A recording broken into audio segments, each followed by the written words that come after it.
Alors, bienvenue pour ce live qui va être assez consistant, si je puis dire, puisque nous allons parler de nourriture et de comment éviter de compenser par la nourriture quand on est stressé. Voilà. Donc, je vais me présenter d'abord. Je vais commencer par une courte présentation pour les personnes qui ne me connaissent pas. Donc, je m'appelle Caroline Chaudru, je suis sophrologue depuis bientôt 10 ans et je travaille aussi en psycho-énergétique. Et je suis installée à l'île Jourdain, près de Toulouse. Et dans mon travail, j'accompagne les personnes à mieux gérer leur stress, leurs émotions et à se sortir de situations qui ont pu être traumatiques. Bonjour Sylvie, bonjour Laurence, bienvenue. Donc aujourd'hui, le sujet est un sujet très très important, en tout cas moi qui me tient à cœur. Et c'est un sujet qui est très très souvent évoqué dans mon cabinet, à savoir la compulsion alimentaire. Donc c'est pour ça qu'aujourd'hui, je me suis dit qu'avec cette période un petit peu stressante, ça serait intéressant de parler de cette compulsion alimentaire. Voilà, déjà en temps normal, c'est quelque chose qui est récurrent, qui vient souvent, même si les personnes ne viennent pas me voir forcément pour ça, mais très très souvent, le sujet est abordé en plus d'autres choses. Donc là, en ce moment de stress que nous pouvons vivre, à des degrés divers, hein, on est d'accord que tout le monde ne vit pas cette période de la même façon, mais en tous les cas, comme c'est un moment où on est souvent enfermé, je dirais, chez soi, eh bien, ça génère déjà du stress, il y a l'émotionnel qui prend le dessus, et on peut être beaucoup plus facilement tenté par prendre de la nourriture un peu n'importe quoi, n'importe comment. Et cette compulsion alimentaire peut ressurgir ou s'amplifier si elle était déjà là. Donc ça peut être problématique parce que ça va amener un autre sujet qui est la culpabilité et la frustration. Donc ça, je vous en parlerai après. Donc comment ça va se passer? Je vais vous parler juste en quelques mots de cette compulsion alimentaire, d'où ça vient, comment ça fonctionne. Et très vite, nous allons faire je vais vous proposer un tapping EFT sur la culpabilité. Apprendre à se libérer de cette culpabilité.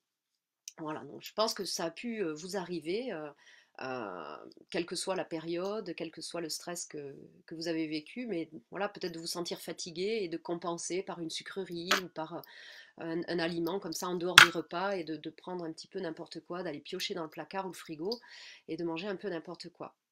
Alors pourquoi? Tout simplement parce que quand on est stressé, eh bien, on est déconnecté de notre corps, on est envahi par nos émotions. Et donc, les craquages vont être beaucoup plus fréquents parce qu'on n'est on est plus vraiment connecté à soi et on est dans notre émotionnel. Et en fait, pour apaiser le stress, on va apporter une réponse immédiate. Voilà. Et le sucre est le plus immédiat. Bonjour Damien, merci. On me souhaite mon anniversaire, il se trouve que c'est mon anniversaire. Alors là, je sens que je vais craquer. Donc en fait, comment dire, ce craquage alimentaire va être une réponse encore une fois adaptative au stress que l'on vit et que l'on ressent. Alors il y a une étude scientifique japonaise qui a mis en évidence l'existence de neurones, des neurones CRH, qui jouent un rôle dans cette sélection de notre prise alimentaire. Ce sont ces neurones qui sont responsables de notre comportement plutôt attiré vers du gras ou du sucré. Et en fait, ces neurones, quand ils s'activent, ils vont libérer des hormones qui vont déclencher ces envies. Donc encore une fois, ça remonte à très très très très très longtemps dans notre évolution humaine où la nourriture était rare et les dangers mortels étaient vraiment très nombreux. Et ce mécanisme complexe nous permettait de nous adapter et permettait que notre corps fasse les réserves naturelles suffisantes. Je mets sur ma page, comment dire, sur mon site internet, pardon, je mets le lien de l'article en question. Donc si vous voulez aller un petit peu plus loin, je vous invite à aller lire ce site et puis vous pourrez faire vos recherches par vous-même. En tout cas, aujourd'hui, quelle que soit l'origine du stress que nous vivons, le comportement va se traduire par le fait de manger un petit peu de tout et n'importe quoi. Alors, la tendance, c'est les femmes, on va être plutôt attirées vers du sucré et les hommes plutôt vers du salé. Bon, enfin, voilà, encore une fois, c'est une tendance, hein. Donc voilà, le souci, c'est que quand on est dans cette comment dire, dans ce désordre affectif, dans ce désordre émotionnel, on va vouloir une réponse très rapide. Et effectivement, le sucre, ça va amener de la douceur, ça va amener un réconfort très très immédiat, et on va compenser ce manque de quelque chose par se remplir. Voilà, se remplir de tout et n'importe quoi. Et donc le souci, c'est que ça va amener beaucoup de culpabilité. Voilà, je pense que vous avez tous vécu ça, de se dire oh là là mon Dieu, j'ai terminé le pot de Nutella, c'est pas possible, pourquoi j'ai fait ça? J'ai fini ce paquet de chips, je me suis jetée sur ce bout de fromage, enfin le truc vraiment en dehors des repas quoi. Et alors en dehors des dictates aussi de la mode, hein, qu'il faut être toujours mince, etc. Je pense que déjà il faut se dégager aussi de tous ces régimes et de tous ces dictates. C'est important, mais d'être vraiment à l'écoute de soi. Euh, du coup, si vous avez déjà vécu cette culpabilité, bah dites-moi en commentaire si vous avez déjà ressenti ça. Je pense que on a tous, à des degrés divers, ressenti cette culpabilité. Et moi, je vais vous proposer un tapping EFT pour vous aider à vous libérer de cette culpabilité, voilà, euh, pour se dégager un petit peu de tout ça. Alors, ce qui va nous aider aussi, c'est de nous dire aussi que c'est hormonal, hein. Les hormones font bien l'affaire là. Ça nous permet de nous libérer un petit peu. Donc, sur ce tapping, avant de commencer, je vous propose de vous connecter à votre corps déjà, de penser à cette culpabilité quand vous avez déjà vécu ça, si vous avez déjà vécu ça. Comment vous le ressentez dans votre corps? Voilà, de se dire, oh mon Dieu, j'ai mangé ce gâteau, j'aurais jamais dû, c'était trop, j'aurais pas dû manger ces 6 carrés de chocolat, je m'étais dit que j'allais en manger que deux, etc. Et puis de se sentir vraiment pas bien avec ça. Vous allez observer dans votre corps comment ça se situe, enfin où est-ce que ça se situe dans votre corps, s'il y a une forme peut-être, une densité, une couleur. Voilà. Et n'hésitez pas à me marquer en commentaire s'il y a un ressenti pour vous là actuellement. Et je vais vous inviter à faire comme moi. Vous me suivez, vous faites comme moi, vous répétez les phrases après moi. Et bien sûr, sentez-vous libre d'adapter selon votre propre ressenti, selon l'aliment peut-être sur lequel vous craquez le plus souvent. Je vais prendre dans cet exemple le chocolat, par exemple, la fameuse tablette de chocolat. Ok, tout le monde est prêt? On y va? Donc vous faites comme moi, vous allez tapoter ici la tranche de la main, qu'on appelle le point karaté, et vous allez répéter après moi. Même si j'ai beaucoup de mal à résister à ce chocolat, remplacé par ce que vous voulez, hein, je m'accepte complètement et totalement. Même si je culpabilise énormément à chaque fois que je mange ce chocolat, ou l'aliment que vous avez choisi, en dehors de mes repas, je m'accepte quand même du mieux que je peux. Même si je culpabilise et que je ressens cette culpabilité dans mon corps. Et là, vous pouvez préciser à quel endroit du corps vous ressentez cette culpabilité, ce ressenti. Je m'accepte quand même du mieux que je peux. Sur le dessus de la tête. Ah là là là, j'aurais jamais dû manger ce chocolat. Au début des sourcils, entre les sourcils. Mais qu'est-ce qui m'a pris de manger ça? Sur le côté des yeux. Pourquoi j'ai craqué comme ça? Sous les yeux. J'aurais vraiment jamais dû manger ça. Et là, vous pouvez remplacer par l'aliment qui vous vient, hein. Moi, j'ai dit le chocolat, ça peut être autre chose.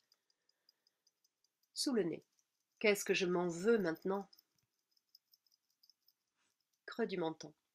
Je ressens toute cette culpabilité.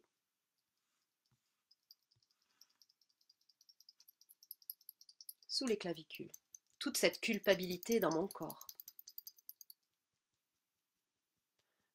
Sous la poitrine. Je le ressens dans tout mon corps. Là, vous pouvez dire je le ressens dans, ça peut être une pression sur la poitrine, ça peut être une boule dans la gorge ou un nœud à l'estomac. Sous le bras. Je m'en veux d'avoir craqué comme ça. Sur le dessus de la tête. Je m'adresse aujourd'hui à toutes ces parts de moi qui sont perturbées. Et je les accepte et je les respecte complètement et entièrement. Ces parts de moi responsables de ma culpabilité. Au début des sourcils, ces parts de moi responsables de mes craquages alimentaires. Coin des yeux. J'accueille toutes ces parts de moi. Je reconnais mes forces et mes faiblesses qui sont bien humaines. Sous les yeux. Si je savais comment faire, il y a longtemps que je l'aurais fait. Sous le nez. Et j'ai toutes mes raisons d'être mal en ce moment. Creux du menton. J'ai mes raisons d'avoir du mal à gérer cette situation et de manger n'importe quoi, n'importe comment. Sous les clavicules. Je peux me pardonner tout ce mal que j'ai à gérer mon stress. Sous la poitrine. Mais la vérité, c'est que tout cela est une réaction normale de mon organisme dans cette situation. Sous le bras, toute cette culpabilité. Sur le dessus de la tête, troisième tour et dernier, je m'ouvre à la possibilité de me libérer de toute cette culpabilité. Entre les sourcils, je m'ouvre à la possibilité de m'accepter comme je suis. Coin des yeux. Je m'ouvre à la possibilité de mieux écouter mes besoins réels. Sous les yeux. Je peux me sentir en sécurité totale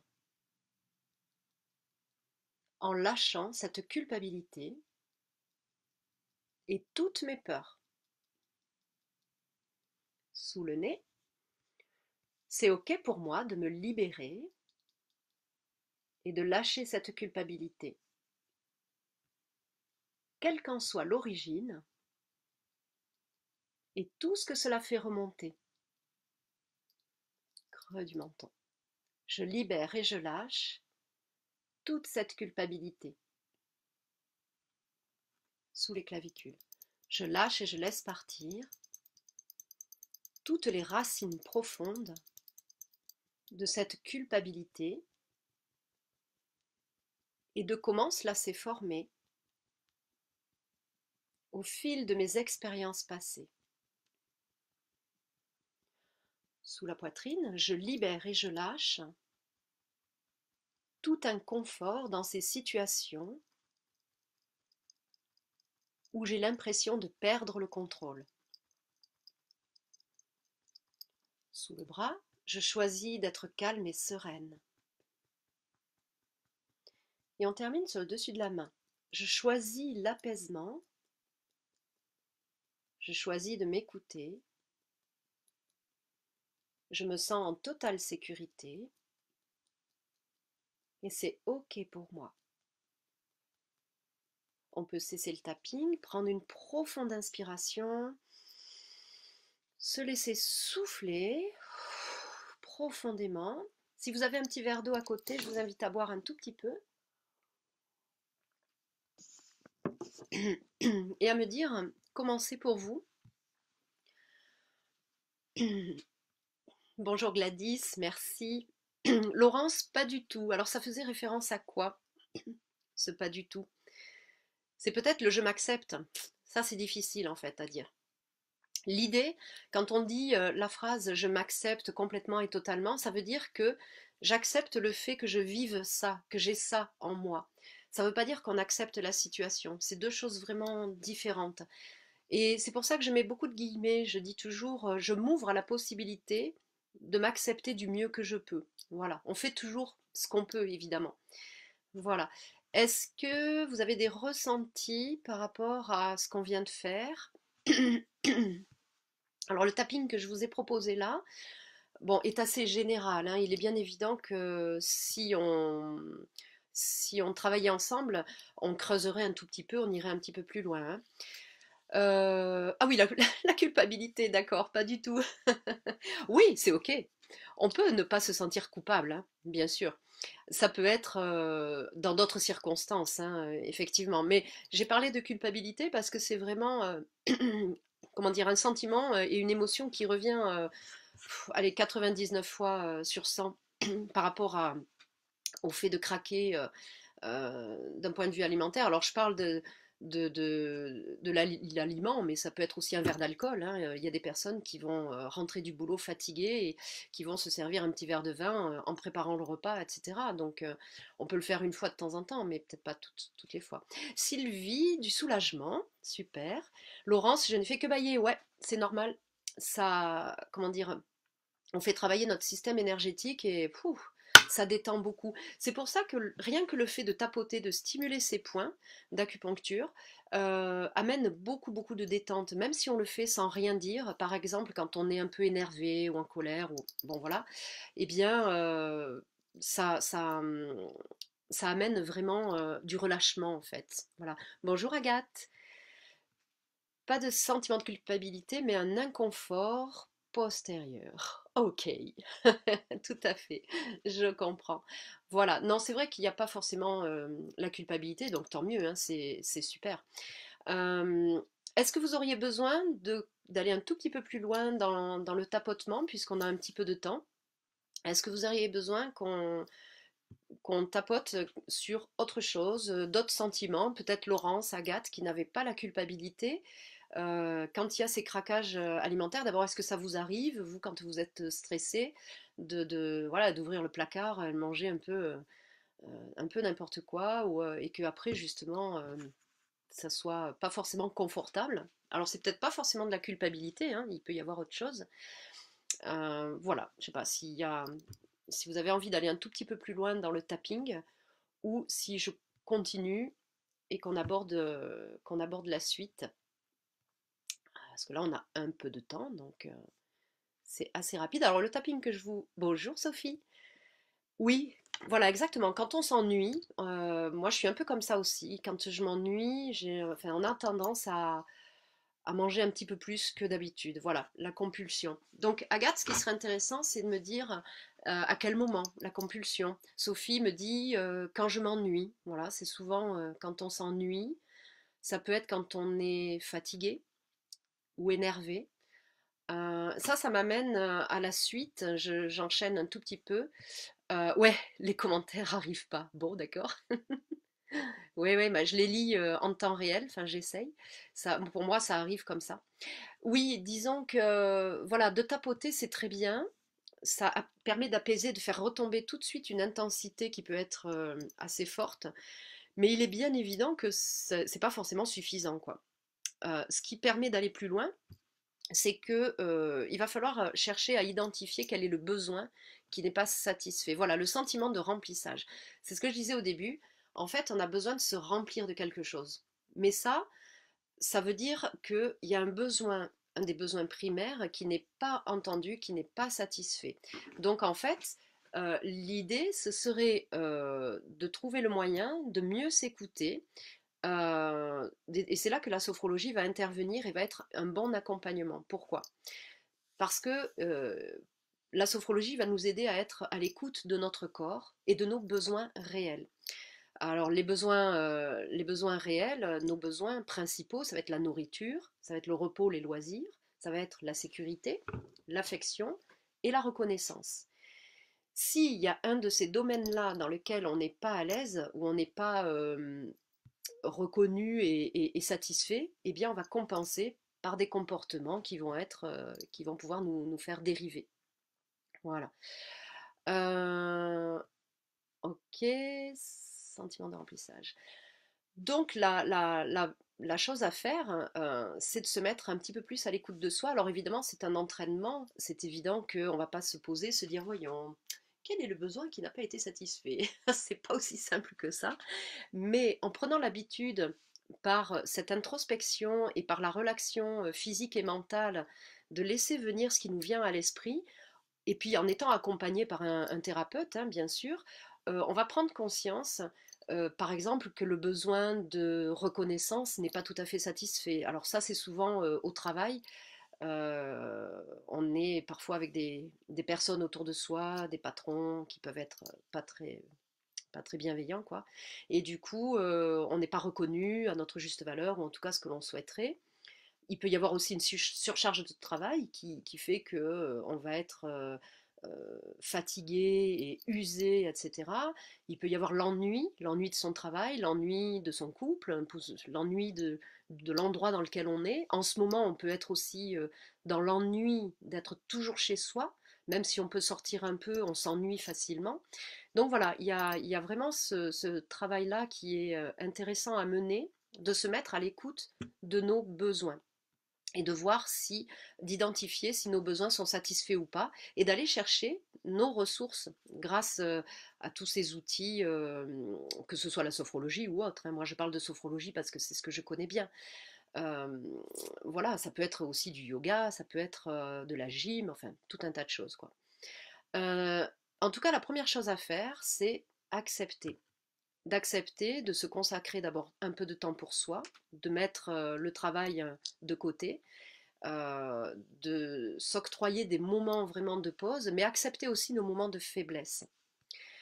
Euh, alors Sophie, le besoin non satisfait dans l'ennui qui me pousse à grignoter, ce serait un besoin qu'on prenne soin de moi peut-être.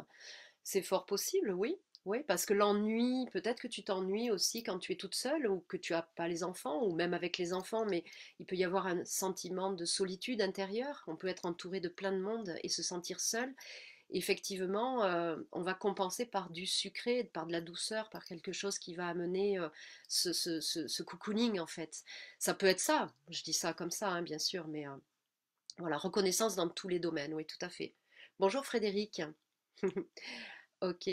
Voilà, donc c'est important d'écouter son besoin. Alors après, toute la question c'est comment je vais satisfaire ce besoin de reconnaissance, etc. Mais déjà, c'est se reconnaître soi, d'être le plus honnête avec soi-même, et puis de, comment dire, ouais, de se remplir de soi. Moi, dans l'expérience que j'ai de tout ça, de ce que j'ai vécu à travers mon parcours sophrologique et de tout ce que j'ai pu apprendre en faisant tout ça, c'est qu'en en fait, on se nourrit de soi-même, on se remplit de soi-même.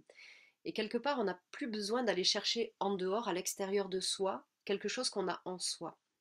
Et c'est ça que ça va amener, toute cette démarche de travailler sur soi. C'est vraiment le- l'ultime, comment dire, l'ultime but, s'il devait y avoir un but, c'est de se remplir vraiment de soi, de réparer ce qui a besoin d'être réparé. Et on est la seule personne à pouvoir le faire, en fait. Voilà, donc travailler sur nos besoins principaux. Et puis, mieux gérer le stress, effectivement, avec des séances comme ça de relaxation, de tapotement, de FT, enfin, ou de yoga, ou de relaxation et tout ça. Donc, ça va être important de mieux gérer le stress. Et ça va éviter ce stress de générer ces compulsions. En tout cas, ça va les ralentir grandement. Ce qui ralentit grandement aussi, c'est effectivement tout ce travail intérieur sur soi. Et d'aller contacter à quoi ça me renvoie aussi dans mon enfance, qu'est-ce qui dans mon enfance a fait défaut, qui fait qu'aujourd'hui encore, je cherche toujours à l'extérieur ce besoin de combler. Voilà. Puis la deuxième chose à faire, évidemment, c'est de gérer la frustration. Alors là, ça va être du bon sens, mais moi, je pense que c'est important de garder des aliments plaisir, ces petites choses qu'on aime vraiment. Si j'aime le chocolat, je vais me dire, je vais pas m'interdire H24 de manger du chocolat. Non, je vais me dire, je vais en manger un ou deux carrés par jour. Alors, l'enjeu, c'est d'arriver à tenir, effectivement, ça c'est autre chose. Mais de garder des aliments plaisir pour avoir toute cette bonne dose d'endorphine, d'ocytocine, qui sont vraiment les hormones du bien-être et qui vont limiter les craquages. Si par exemple vous voyez, aujourd'hui en vous baladant, vous allez chercher votre pain et puis il y a des super éclairs au café et que vous dites non, non, non, il faut pas que je craque, non, non, non, faut pas que je craque, voilà. Et puis voilà, puis ça va vous rester dans la tête, vous allez penser qu'à ça. En rentrant à la maison, vous allez vous jeter sur le premier paquet de gâteaux venu, vous allez compenser, etc. Alors que vous auriez acheté l'éclair au café ou au chocolat, peu importe, et que vous le mangiez vraiment en conscience, en vous disant waouh, ça me fait tellement de bien, ça me fait vraiment plaisir. Et après, c'est tout. Et c'est pas pour ça on va grossir, etc. On peut s'autoriser ça.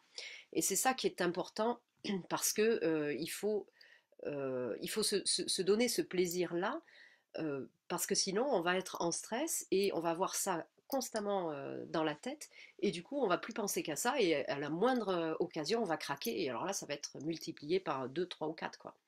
Donc voilà, je pense qu'il faut garder cet aliment plaisir de temps en temps et puis voilà, ça va vraiment activer toutes ces bonnes hormones qui vont nous faire du bien et enlever ce sentiment de frustration. Voilà, donc plutôt que de se priver, on va choisir d'en manger un peu, mais en conscience. Et alors ça, il y a aussi, comment dire, dans les méditations que l'on peut faire, il y a toute cette part de sensorialité, c'est-à-dire qu'on va y mettre nos cinq sens. Et quand on va manger, par exemple, un aliment qu'on adore et sur lequel on aurait tendance à craquer un petit peu trop, le jour où on se dit je vais le manger vraiment en conscience, je vais me faire plaisir, là c'est ok pour moi, eh bien on va l'apprécier encore plus. Voilà. Ben oui, le bonheur, il est là, il est aussi, voilà, c'est ce que je dis, autant se faire plaisir. Et se faire plaisir de temps en temps avec quelque chose vraiment qu'on adore, même si c'est trop gras, même si c'est trop sucré, même si c'est trop salé, peu importe, c'est vraiment important de le savourer, tout simplement parce qu'on va se faire plaisir. Et une fois que ce plaisir est satisfait, bah c'est ok, on peut passer à autre chose. Voilà.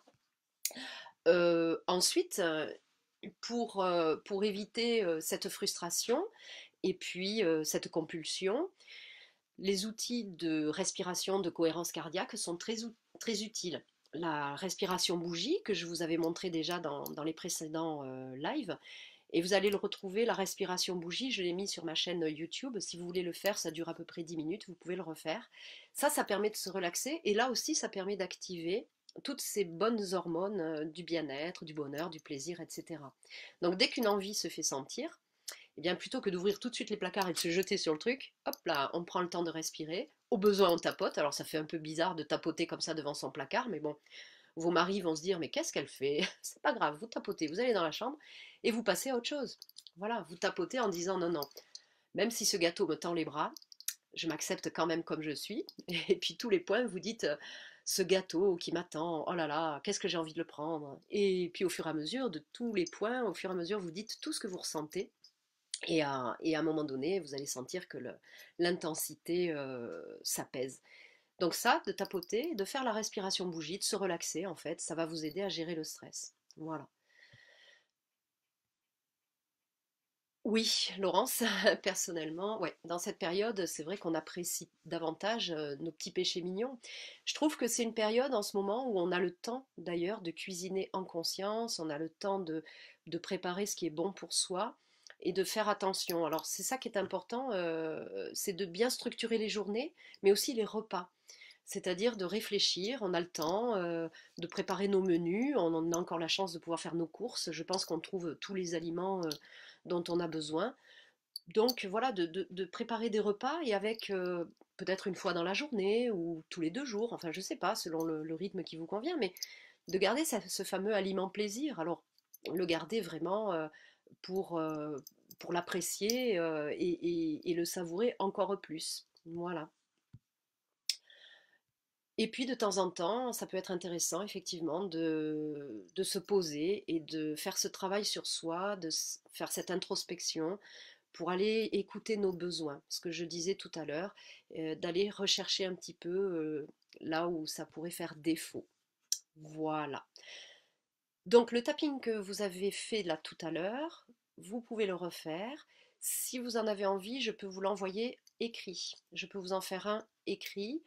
Celui-là, je l'avais écrit pour l'occasion, mais je peux en faire un tout petit peu plus long et plus précis. Là, j'ai été assez large, mais si ça vous intéresse, n'hésitez pas, je vous le partagerai avec grand plaisir. Voilà, sur la culpabilité, mais ça peut être sur autre chose, sur la frustration aussi. Voilà, vous m'indiquez vos besoins et puis je pourrai y répondre.